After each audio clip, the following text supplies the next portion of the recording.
Pria gemuk ini menghabiskan 30 juta untuk membeli sebuah batu rusak. Itu adalah semua tabungannya. Jika tidak ada giok di dalamnya, dia akan langsung jatuh miskin. Sesi pemotongan batu akan segera dimulai. Garis potong telah ditandai. Batu diletakkan di mesin pemotong. Tutupnya ditutup. Dengan mesin mulai berputar, pria gemuk itu sangat gugup. Seperti pepatah mengatakan, satu potong bisa ke surga, satu potong bisa ke neraka. Ini cukup menunjukkan betapa gilanya perjudian batu giok. Segera potongan pertama selesai. Begitu diangkat dan dilihat, habis. Tidak ada apa-apa. Semua orang merasa kecewa. Batu sebagus ini ternyata tidak menghasilkan warna hijau. Pria gemuk itu hanya bisa memaksa dirinya tetap tenang. Melalui intercom, dia menyuruh orang memotong dari sisi lain. Mesin kembali berputar. Suasana di tempat kejadian sangat tegang. Namun saat batu perlahan terlihat, keajaiban tidak terjadi. Kali ini, tidak ada warna hijau di kedua sisi jendela. Batu ini, bisa dibilang sudah jadi limbah. Hati pria gemuk itu hancur. Dua potongan ini langsung menjatuhkannya ke neraka. Tapi ini tidak masuk akal. Saat membeli batu ini, bosnya jelas mengatakan ini adalah batu dari tambang Lao Houjiang. Sekalipun kualitasnya jelek, tidak mungkin tidak ada sedikit pun warna hijau. Saat itu Xiao Xin yang berdiri di samping teringat temannya Zhuang Rui. Sejak Zhuang Rui mengalami cedera tak terduga, matanya mendapatkan kemampuan tembus pandang. Jika dia melihat batu ini, mungkin segalanya masih bisa berubah. Jadi dia segera memanggil Zhuang Rui. Zhuang Rui tidak banyak bicara, langsung mengaktifkan mata emas, dan langsung melihat dengan jelas. Ini bukan batu dari tambang Lao Houjiang, melainkan dari tambang Xin Houjiang. Tapi tetap ada giok di dalamnya. Dia menyarankan untuk memotong dari bagian retakan batu.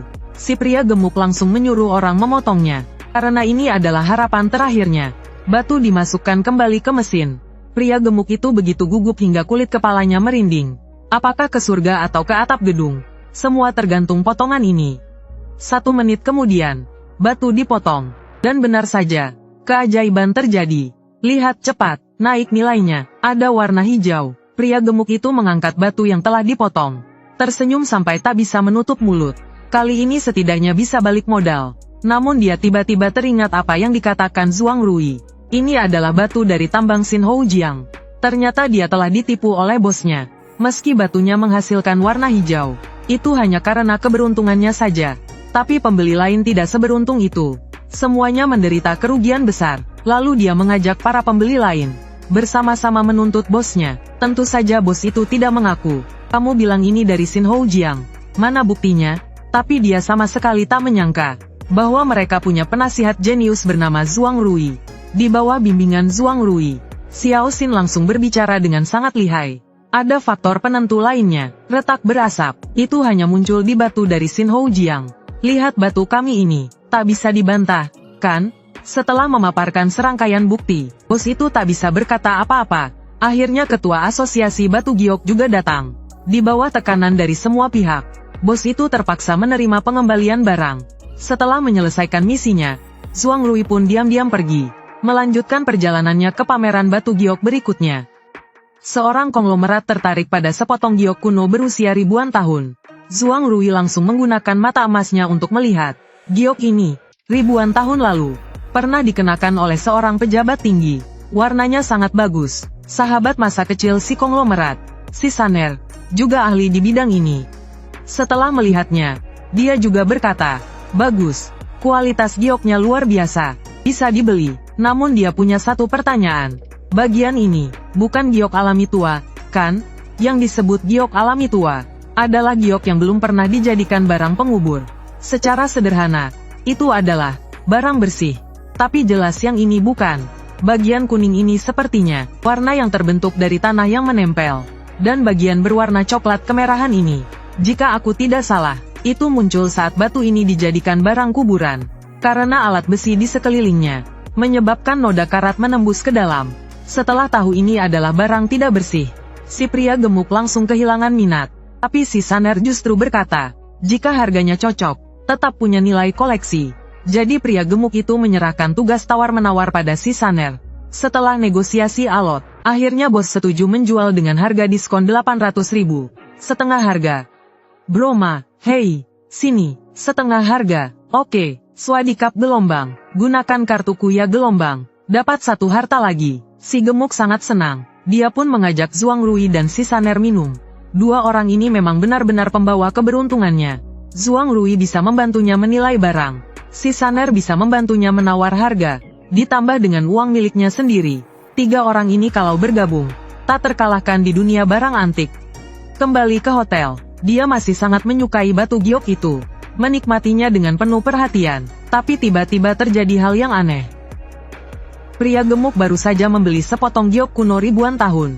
Sedang senang-senangnya menikmatinya. Tiba-tiba terjadi hal yang aneh. Angin dingin bertiup dari jendela. Dia samar-samar melihat ada bayangan melayang di luar. Bahkan terdengar suara tangisan. Hal ini membuatnya sangat ketakutan. Segera dia meraih jendela dengan tangan pendeknya untuk menutup. Tapi karena ceroboh, dia terjatuh dari sofa. Si Saner dan Zhuang Rui mendengar suara dan segera datang. Dan mereka melihat si gemuk dengan wajah ketakutan. Keluar dari sela-sela sofa, dia memberitahu mereka, baru saja dia melihat hantu. Si Saner segera memeriksa ke balkon. Tapi tidak menemukan apapun. Bahkan berkata ini lantai 3. Mana mungkin ada bayangan orang? Lihat dua orang tidak mempercayainya. Si gemuk hampir menangis karena panik.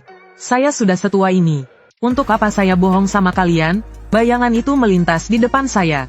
Wajahnya menghadap saya. Aduh, ada hawa dingin. Saat itu si Saner tiba-tiba teringat pada giok kuno itu. Ternyata itu barang penguburan yang memiliki energi yin sangat kuat. Dan daya serapnya sangat tinggi. Mungkinkah menyerap sesuatu yang tidak bersih? Si gemuk langsung ketakutan mendengarnya. Segera berkata ingin mengembalikan barang itu. Tapi bosnya berkata, boleh dikembalikan. Tapi hanya bisa dapat 10.000. Si Saner langsung tidak setuju. Kami beli dengan harga 800.000. Kamu cuma kembalikan 10.000? Ini jelas-jelas perampokan uang. Tapi si bos bilang, dunia barang antik punya aturannya sendiri. Orang berjalan di jalan. Hantu menyeberangi jembatan. Sudah beli. Tidak bisa dikembalikan atau ditukar. Bisa kembalikan 10.000 saja sudah bagus. Saat ini si gemuk juga tak peduli soal uang lagi. Yang penting bisa segera menyingkirkan barang kotor itu. Zhuang Rui yang melihat tak tahan lagi. Langsung berdiri dan berkata, sepertinya masalah ini tidak sesederhana itu. Ternyata dia sudah merasa aneh sejak kemarin. Jadi diam-diam melakukan penyelidikan. Dan menemukan bahwa jalur listrik di kamar si gemuk telah dimanipulasi. Makanya lampu bisa berkedip-kedip seperti itu. Selain itu, dia juga menemukan orang yang menginap di kamar sebelah si gemuk pergi di malam hari. Dan di dua balkon terdapat jejak kaki yang persis sama. Itu menunjukkan bahwa hantu sebenarnya hanya seseorang yang menyamar. Aku rasa ada orang yang berpura-pura jadi hantu. Jatuh dari atas dan cedera kan? Itu akibat menakut-nakuti orang lain. Akan tuh jadi hantu palsu. Zhuang Rui bertanya pada si bos. Semua ini kamu yang atur, kan? Tentu saja si bos tidak mengaku. Malah menuduh Zhuang Rui fitnah. Oh ya, semua orang langsung melihat ke arah suara itu. Ternyata itu adalah wakil ketua asosiasi giok. Ternyata sejak kemarin Zhuang Rui merasa ada yang tidak beres. Dia langsung menelepon ketua asosiasi di malam hari. Dan setelah dilakukan penyelidikan, ternyata giok ini telah berpindah tangan lebih dari 10 kali. Hanya dalam waktu setengah tahun. Dan setiap pembelinya adalah orang luar yang baru pertama kali datang dan tidak mengenal lingkungan. Akhirnya mereka semua mengalami kejadian aneh. Dan memilih untuk mengembalikan barangnya. Si Saner, barang di toko sendiri. Apakah kamu sendiri tidak tahu? Ternyata selama ini, si Sanerlah pemilik asli dari toko ini. Wah, si saudara ini benar-benar. Si gemuk benar-benar marah besar. Suka berpura-pura jadi hantu ya? Kali ini, aku akan buat kamu jadi hantu sungguhan.